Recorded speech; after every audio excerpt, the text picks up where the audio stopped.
Hello, everybody. Welcome back to Edge Sports Network. We got another interview for you guys today, part of our summer series that we've had going on the site all summer. We got Quincy Guerrier, Syracuse men's basketball forward.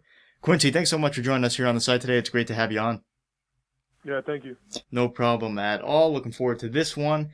Want to start here. You're coming off your first season with the program. I mean, how'd you feel settling in with the team, and how was your, first year of college basketball?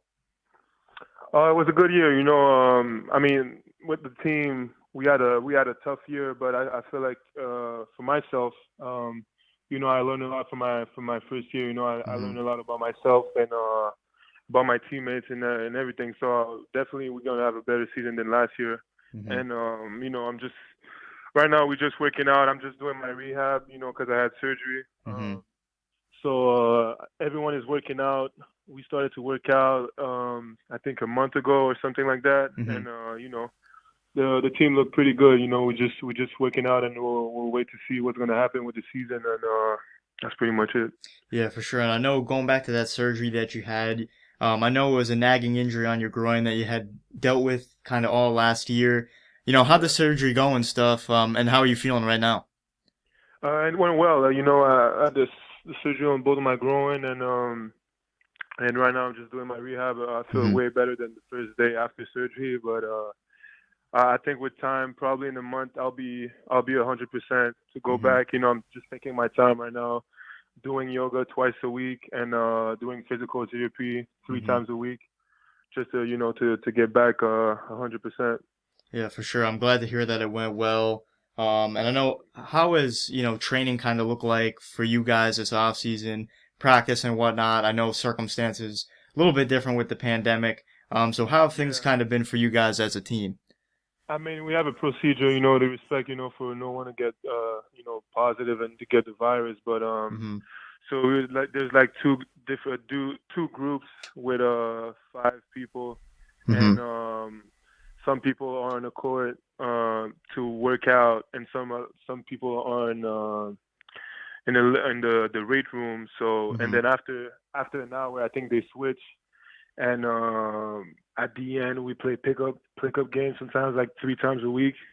And that's pretty much it right now. The individual workout with the different coaches, like the guard, the small forward, and the center are working out with different coaches. So we need to respect that because we need to be careful with the virus and everything. But that's the procedure. That's how it's working. That's how it's working right now. It's pretty good that you guys have that procedure in place, kind of have a plan to keep everyone safe and healthy so that everyone's ready to go once the season starts here. Exactly. Yeah, for sure. I know in your first year too, you averaged 7 points, 5 rebounds, shot the ball 50%. You played 20 minutes per game. Coming into your first season with a Division I program like Syracuse, what were you kind of expecting heading into year one? I know you got a really good amount of play time. Were you kind of, hoping for that much play time, or was that a little bit of a surprise to you? It was not a surprise. I think we had a conversation with Coach before the season. Nothing was guaranteed for anyone. Probably for one player, it was Elijah, because he was on his 3rd year and he was our best player. But for anyone else, we needed to fight to get a spot for the team. And my shooting was not really good. Actually, it was awful. But I found a way to help the team, by grabbing rebounds and, using my physicality, because I was probably the strongest guy on the team. And like I said, I learned a lot about myself.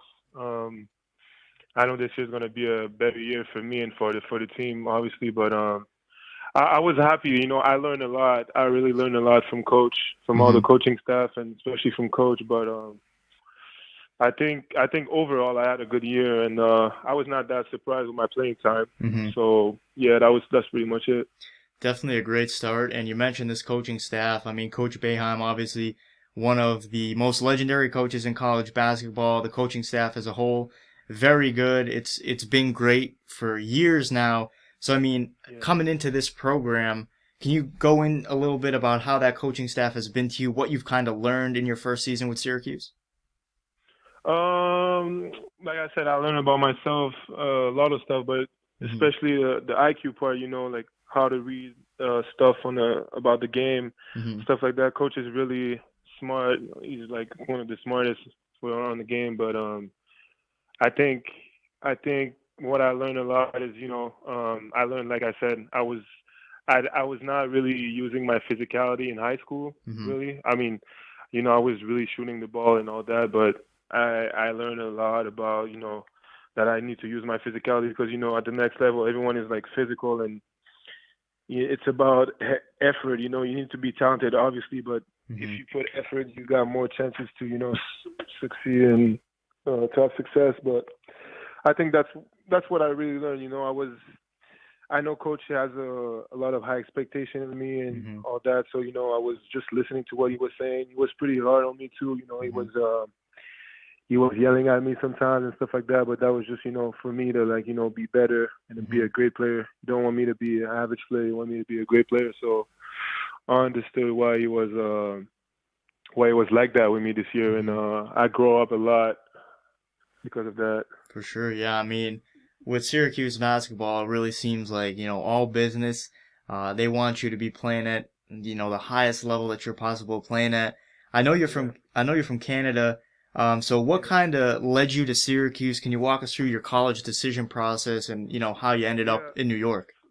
Yeah, so basically, I was playing for Tedford. Mm-hmm. Tedford was the high school. I mean, I went there for junior high, and then CJEP. CJEP is like pre-university class, so it's like high school kind of with Mm-hmm. a extra year kind of. So I started to play. I started to get recruited. I think when I was on my sophomore year by Syracuse, Mm-hmm. early sophomore year, and I played for CIA Bounce. That was a team in Toronto Mm-hmm.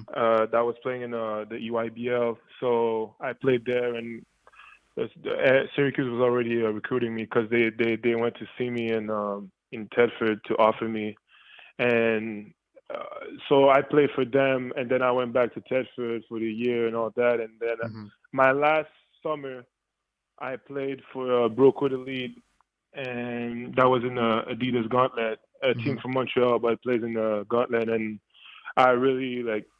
I was killing the. I was, I think, the leading scorer in the whole league, and Wow. I think I received like 35 offers this summer. So Wow. I ended up, I think, with like 54 offers from like good school, like all high major or mid major to high major. So it was hard for my decision, but not Mm-hmm. that hard because I went with the team that was like recruiting me for a while, and Syracuse was one of them. The first team that recruited me was Oregon, so I cut down my list to 10 teams, Mm-hmm. and then I chose to go to three schools to have a official visit. I didn't take five schools because I was just like in my head it was hard. I didn't want it to visit five schools, so the decision will be like more harder after. So I Mm-hmm. just took three schools that I know that I was about to end up. So I cut it out to the top. My top three was Oregon, Illinois, and Syracuse, and I had great visits. Mm-hmm. Both like the three schools was a good visit, but I felt something different with Syracuse. It's like a culture, basketball culture here. Everyone is Mm-hmm. like it's like a family, and I didn't really feel the same, about Oregon and Illinois. Mm-hmm. So, and the history of Coach Boeheim, Syracuse. It's a big time program. Mm-hmm. Uh, Relationship with coaches. I had a good relationship with coaches during the whole process, and I think the style of play that the way they were playing, I think it was the best fit for me. And they were in the ACC that Mm-hmm. I really consider as a top five conference, even top three conference. It was Mm-hmm. probably the best conference a couple of years ago. I know last year was a little bit harder for the conference, but overall, everyone was playing for the ACC. It's a good conference. Oh, no doubt. No doubt. I Yeah, mean, you guys got a great level of competition that you're playing with. Um, yeah, and you got a ton of offers. Wow. I mean, I can see how that would be tough to narrow it down right there, but you go with Syracuse. Great choice. The yeah, basketball culture that you guys have up there, as you mentioned, is phenomenal. I mean, what's the atmosphere like walking into the Carrier Dome on game days? I mean, how is it like in front Yeah, of the Syracuse faithful? it was yeah, I was really grateful. Mm-hmm. It's crazy. I used to just play in front of like 100 or 200 people. I think the most that I played before was probably 1,000 or 2,000. That was the for the when I was playing for Team Canada, and when I played, there's something they call the All Canadian. It's like the All American Mm-hmm. McDonald game, but it's the All Canadian Biosteel game. Mm-hmm. And just my first game was against Virginia, opening season. Um, we played there. There's like 30,000 people at the game. It's just like it was crazy. I remember I was really nervous my first game, Mm-hmm. but in my second game and for the rest of the season, I catch up with the pace and all that. So it was it's just a blessing to play for Syracuse. For sure, for sure. Unbelievable Yeah. atmosphere up there. And as you mentioned, I mean, the teams that you guys are playing in the ACC, some of the best talent in the country. How has that kind of helped you personally as a player, just skill wise and mentally too, to play those teams like that in a conference like the ACC?